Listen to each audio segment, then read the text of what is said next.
You mentioned that a lot of people are underwater. What's going on right now in the RV world? And like, how does that affect your business model?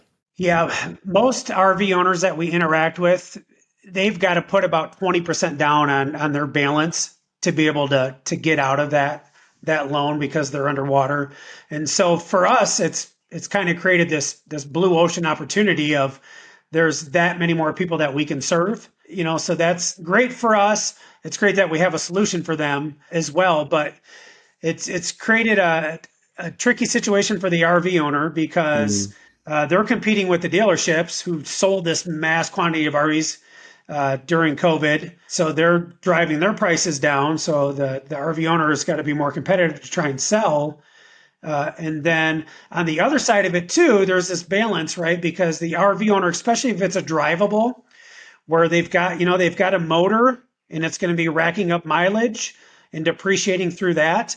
There's this fine balance of where, hey, yeah, let's rent it out. That's great. Let's generate some income. Let's pay down the principal, but you have to do it responsibly. So 2 years from now, you don't have an RV with 100,000 miles on it that you think, well, I paid the principal down 25 grand. Now I can sell it. Yeah, but you added that much depreciation, Yeah. which is one of the interesting things we're seeing in this industry where education, right? Like you do a great job on, AJ, is educating your following. Is there's others that we compete with where they'll promote to their renters, hey, rent this RV on limited mileage because they're trying to get renters, but they're not protecting the RV owner because you can't throw an RV out there with unlimited mileage. And we don't cap out on mileage, but we have mileage fees that go to the owners. So the Gotcha. renter is allowed a certain amount of mileage per day and generator usage per day. And then they pay extra fees on top of that. Now, how many RVs are currently in the system? I think we've got about 400 RVs. nationwide at our location. Yep. And how often are those RVs taken out? If it's a seasonal location like Mark's, they're Mhm. probably going to rent, maybe 7 to 10 times in the season. If it's a year-round location, Arizona, California, Florida, they could do double, triple that pretty easily. And do owners own multiple RVs? Like, are people buying RVs to do this? If somebody's buying an RV to do this, it's going to be a towable RV because on the drivable, it's such a fickle balance to make sure that you're not depreciating it faster than you're putting the wear on it. So towables, yeah, you can rent that out for 5, 6 years and you're fine. The drivables, the biggest thing with drivables is you need to have the exit strategy, which basically means you need to have an audience to get in front of to sell that unit. So it can be done. It's just a fine balance.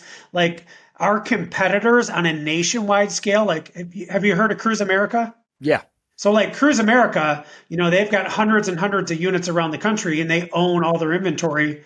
And they're literally producing 300 to 500 units, brand new units per year, but they have an exit strategy. They have retail lots where they can turn around and sell them. So they have that full play where they can get out of their inventory to get into the new inventory. So as far as just Joe Blow consumer going and buying a drivable RV to rent it out for a couple of years to sell it, Yeah. I highly discourage that. Yeah. The business model is really for current existing owners. The business model, it is to get those owners to come in and agree to the rental to utilize because it's better for them if they're not using it or whatever they need.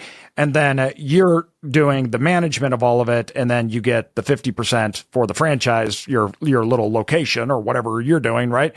And then you're getting those revenues or it's split obviously with the owners.